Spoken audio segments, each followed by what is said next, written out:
اللہ کا حکم آیا چھوڑ دو. اب وہاں پر یہ چھوڑا تو کہا کہ یہاں کہاں چھوڑ کر جا رہے ہو؟ کوئی جواب نہیں ہے. کہا کس کے کہنے پر چھوڑ کے جا رہے ہو؟ انہیں سے اشارہ کیا اللہ کے کہنے پر چھوڑ کر جا رہے ہو. ابھی کتنی بڑی آزمائش ہم خود اندازہ لگائیں کہ بالکل سیاہ پہاڑوں کے درمیان میں چھوڑ کر جا رہے ہیں. نہ وہاں پر کوئی کھانے کا انتظام، نہ وہاں پر پینے کا انتظام. کوئی 80 سال 90 سال تک اللہ سے مانگ کے اللہ نے اولاد دی. وہ ابھی چند ماہ کی ہے، معصوم ہے، نہ وہ بول سکتی ہے، نہ وہ چل سکتی ہے، نہ کوئی تکلیف بتلا سکتی ہے. اور کہا کہ تو چھوڑا امتحان. اب انہیں چھوڑ کر آ گئے. کبھی کبھی جب اللہ کو حکم دیتے جب ملا ملنے کے لیے چلے جاتے. جب گھر والی نے سنا کہ اللہ کی طرف سے تو پھر انہوں نے کہا اگر اللہ کو کا حکم ہے تو میں راضی ہوں. نبی کی بیوی تھی. اور پانی کی تلاش کے اندر سبا مربع کے جو چکر لگائے وہ ایک علیحدہ معاملہ ہے. میں اصل مقصود کی طرف آنا چاہ رہا ہوں. اللہ رب العزت نے حضرت اسماعیل علیہ السلام کے پاؤں سے پانی کو جاری کیا. پہلے پرندوں نے آنا شروع کیا، پھر انسانوں نے وہاں آنا شروع کیا. یہاں تک کہ آتے آتے آپ ماحول آپ لوگوں کے سامنے ہے. ایک مرتبہ نے کہا جاؤ کچھ عرصہ وہاں پر رہ کر آتا ہوں. اب کبھی کبھی ملنے جایا کرتے تھے فلسطین سے مکہ جا رہے ہیں ملنے کے لیے. اب حضرت اسماعیل علیہ السلام بھی بڑے ہو گئے ہیں. بعض روایت کے اندر 7 سال کے ہو گئے، جو بعد میں بعض روایت میں آتا ہے کہ 14 سال کے ہو گئے تھے. اب ملنے کے لیے گئے. اللہ نے فرمایا کہ تم یہیں پر ٹھہر کرو. اب ٹھہر گئے. اب خواب آنا شروع ہوا. ایک خواب دیکھا کہ اپنے بیٹے کے لیے چھری پھیر کرو. دوسرے دن خواب دیکھا. پہلے دن خواب دیکھا تو سو مصیبہ کرتی ہے کہ اگر یہ حکم ہے تو چلو کیجیے کہ سو اٹھ جائے گے. دوسرے دن پھر یہ خواب دیکھا، پھر سو مصیبہ کی. تیسرے دن پھر یہ خواب دیکھا. یقین ہو گیا کہ اللہ رب العزت ہم سے بیٹے کی قربانی چاہ رہے ہیں. اب اپنے بیٹے کو کہا کہ میں نے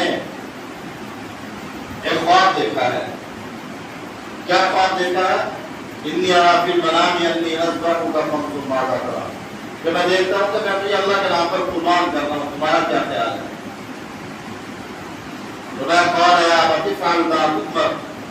ابا جان جو آپ نے دیکھا ہے اس کو کر گزریے، آپ مجھے صابرین میں سے پائیں گے. اب جب یہ بات ہو گئی، قصہ مختصر. بیٹے کو لیا. بیٹے نے کہا چھری تیز کر لو، آنکھوں پہ پٹی باندھ لو. اب ذبح کرنے کی کوشش کر رہے ہیں. خواب کے اندر تو یہی دیکھا نا کہ گلے میں چھری پھیر رہا ہوں. اب ذبح کرنے کی کوشش کر رہے ہیں اور پورا زور لگا رہے ہیں. بعض روایت کیا کہتا ہے کہ چھری کے اندر سے آواز آئی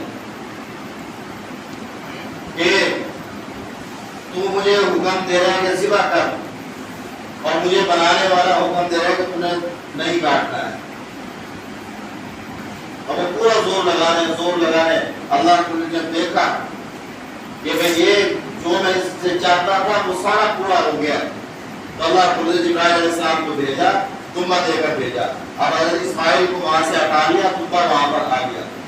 آنے کے بعد گلے پر چھری پھیر کے دل مطمئن ہو گیا. دل میں ٹھنڈ پڑ گئی کہ اللہ رب العزت نے مجھے جو حکم دیا تھا میں نے اللہ رب العزت کے حکم کو پورا کر دیا. جب آنکھ سے پٹی اٹھائی دیکھا جبرائیل علیہ السلام مسکرا رہے اور تمبا ذبح ہوا ہے. اب یہ معاملہ ہوا کس دن؟ یہ معاملہ ہوا اس دن کا نام جس دن یہ خواب دیکھا، جس دن بیٹے سے بات کی، وہ یوم الترویہ تھا. کہ یوم الترویہ، ترویہ کا معنی حرام کر دینے والا دن. 8 ذی الحج کا یہ دن ہوتا ہے. اور 9 ذی الحج جو ہے حج کا ارادہ ارادہ کرتا. اب اس دن بات کر کے ارادہ کیا کہ کل جا کر بیٹے کو ذبح کریں گے. اور جس دن ذبح کرنا تھا اس دن کا نام رکھا یوم النحر، ذبح کرنے کا دن. تو یہ حج کی جتنی عبادات ہے ساری حضرت ابراہیم علیہ السلام کے ساتھ منسلک. اور پھر یہ جو ہم تکبیرات تشریف پڑھتے ہیں، یہ تکبیرات تشریف بھی 3 عظیم ہستیوں کے زبان مبارک سے نکلے ہوئے الفاظ کا مجموعہ ہے. کہ اس وقت جو فرشتے دیکھ رہے تھے سارے تم بخود تھے، ساکت تھے. یہ معاملہ کیا ہوا ہے؟ اتنے عرصے تک 70-80 سال تک اولاد مانگی، اللہ نے پھر اولاد دی. 70-80 سال کے بعد اولاد دی. پھر کہا کہ اس کو چھوڑائے. پھر جب تھوڑی سی بڑی ہوئی اب کہا کہ ذبح کرو. اب یہ ذبح کر رہے ہیں. تو جب گلے پر چھری پھیرتے ہوئے زور لگا رہے تھے تو عرش پر فرشتے زور زور سے اللہ اکبر کہہ رہے تھے. اور حضرت ابراہیم علیہ السلام کی زبان پر الفاظ کیا تھے؟ لا الہ الا اللہ واللہ اکبر. اور جب معاملہ ایسا ہوا کہ اللہ رب العزت نے حضرت اسماعیل کو بچا لیا اور دبا جب لے کر آ گئے تو حضرت اسماعیل علیہ السلام کی زبان پر الفاظ آئے اللہ اکبر وللہ الحمد. یہ ساری عبادات جو ہم اس عاشرے کے اندر کرتے ہیں، خاص طور پر یوم الترویہ سے لے کر یوم النحر تک، یہ سارے کے سارے حضرت ابراہیم علیہ السلام، حضرت ہاجرہ، حضرت اسماعیل علیہ السلام کے ساتھ منسلک ہے. تو یہ عظیم 4 امتحان تو میرے خیال میں آج کے دور میں کسی کے بس کی بات نہیں ہے. یہ 4 امتحان لیے کامیاب ہوئے. کامیابی کے بعد اللہ رب العزت نے کہا کہ ہم نے تمہارے فاتم کہ ہم نے تم سے جو امتحان لینے تھے ہم نے لے لیا، آپ کامیاب ہو گئے. اب آپ بتائیں کیا چاہتے ہیں. میری طرف سے پہلا انعام یہ ہے اور انی جاعلک للناس اماما، کہ ہم آپ کو سارے عالم انسانیت کا ہم آپ کو امام بنا رہے ہیں. بنایا. یہودیوں سے پوچھو حضرت ابراہیم علیہ السلام کے بارے میں، وہ کہتے ہیں ہمارے نبی تھے، ہم ان کے پیروکار ہیں. عیسائیوں سے پوچھو، وہ کہتے ہیں ہمارے نبی تھے، ہم پیروکار ہیں. امت محمدیہ کو قرآن میں اللہ نے کہا کہ واتبعوا ملۃ ابراہیم حنیفا. تو اللہ نے ان کو انعام کے طور پر پہلی چیز یہ تھی.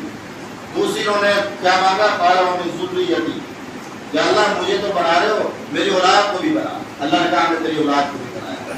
پھر آگے حضرت اسحاق علیہ السلام سے نبیوں کی لڑی چلی، جس میں یہودی نبی، عیسائی نبی سارے حضرت اسحاق علیہ السلام سے چلے، اور آپ صلی اللہ علیہ وسلم حضرت اسماعیل علیہ السلام کی اولاد سے آئے. پھر جتنا بڑا امتحان آیا اللہ رب العزت اتنا ہی بڑا انعام بھی دیا. اور یہ سارے سبق کا خلاصہ وہ یہی خلاصہ ہے کہ انسان پر جو امتحان آتا ہے، امتحان ہمیشہ، آزمائش ہمیشہ عارضی آیا کرتی ہے، اور اس امتحان، اس آزمائش کے بعد اللہ رب العزت جو صلہ دیا کرتے ہیں وہ مستقل اور دائمی ہوا کرتا ہے. جیسے گناہ ہے، گناہ جو ہے اس کی لذت عارضی اور وقتی ہوا کرتی ہے، لیکن اس کے اثرات جو ہے بڑے لمبے اور بڑے بھیانک ہوا کرتے ہیں. اس طرح اللہ رب العزت کی طرف سے جو آزمائش آتی ہے، یہ اللہ رب العزت نئی آزمائشوں کو ذکر کر کے اس کے بعد اتنے بڑے بڑے انعامات کا ذکر کیا.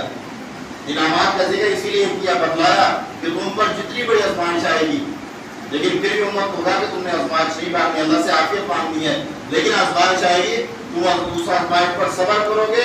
جتنا تم صبر کرو گے، جتنا تم آزمائش پر پورا کرو گے، اللہ رب العزت تمہیں اس کے مطابق تمہیں اتنا ہی بڑا انعام دے گے. تو یہ عشرہ ذی الحج ہمیں یہ تمام کی تمام سبب دیتا ہے، لیکن ہم ان سبب سے دور ہیں. باقی ٹائم زیادہ ہو گیا. مختصر چیز ضروری باتیں ہیں جو مسئلے کے اعتبار سے وہ کرنے کی ہیں. یہ جو ہمارے ناخن کاٹنے، بال کاٹنے کا جو حکم ہے، یہ پچھلے جمعے بھی میں نے بیان کیا تھا غالباً کہ یہ صرف ان حضرات کے لیے ہے جو قربانی کر رہے ہیں، جن کے ذمہ اللہ نے قربانی فرض کی ہے، جنہوں نے واجب کی ہے، یا جنہوں نے اپنے اوپر واجب کر لی ہے، صاحب نصاب نہیں تھے، جنہوں نے اپنے اوپر قربانی واجب کر لی ہے، یہ اس اجر کو لے سکتے ہیں. اور اسی طرح تکبیرات تشریف جو ہے، میں نے دوسرا جو کہیں بتلایا کہ یہ 9 سے شروع ہوگی، اور سب سے افضل ترین جو عبادت ہوگی 9 ذی الحج سے لے کر 9 ذی الحج کی صبح سے لے کر 13 ذی الحج کے عصر تک سب سے افضل ترین جو عبادت ہوگی وہ تکبیرات تشریف ہوگی. ایک مرتبہ پڑھنا واجب ہے، اور اتنی آواز سے پڑھنا واجب ہے کہ اپنے کان کو سنا سکے. بعض جگہوں پر معمول ہوتا ہے خوب زور زور سے کہتے ہیں، پوری مسجد گونج جاتی ہے. اس میں معاملہ کیا ہوتا ہے کہ مصروف اور رائے جو دیر سے آنے والے ہوتے ہیں ان کے لیے پریشانی ہوتی ہے، اور گھر کے اندر عورتیں جو ہے وہ بھی ان کو پڑھیں گی. اگر کوئی انسان ان کو چھوڑ دے تو پھر اس کے جتنے استغفار ہے بھول جائے، اٹھ کر وہ مسجد سے نکل گیا تو وہ دوسرے معاملے کے اندر چلا گیا، اب یہ استغفار کرے گا، اس لیے یہ ذمے کے اندر واجب ہے. اور یہ جو عید کی نماز ہے انشاءاللہ جمعرات کو عید الاضحیٰ ہے، تو اس کے بھی مصنون اعمال ہیں. وہ کیا ہے؟ اس عید پر کچھ کام کھا کر آنا سنت ہے. اور جیسے میں نے پوچھا کہ اس بات کو تفصیل سے بیان کیا تھا، عید کے دن کا روزہ نہیں ہوتا.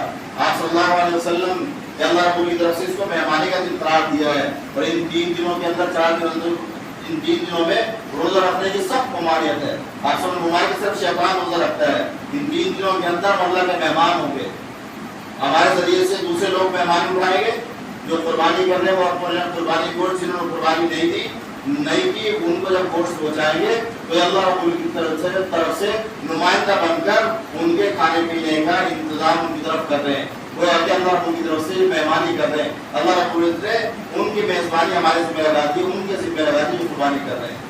کچھ نہ کھا کر آنا عیدگاہ کی طرف سنت ہے, اور بلند آواز سے تکبیرات تشریف پڑھنا سنت ہے. اور یہ صرف نمازوں کے وقت کے اندر نہیں ہے, عام حالات کے اندر بھی اشیاء صحت کے اندر کثرت سے تکبیرات تشریف ادا کرنی چاہیے. راستہ تبدیل کرنا سنت ہے. اگر کوئی عید والے دن قربانی کے گوشت سے کھانا یہ مستحب عمل ہے, لیکن اگر کوئی کھا لیتا ہے تو کھانے کی وجہ سے گناہ گار نہیں ہوگا.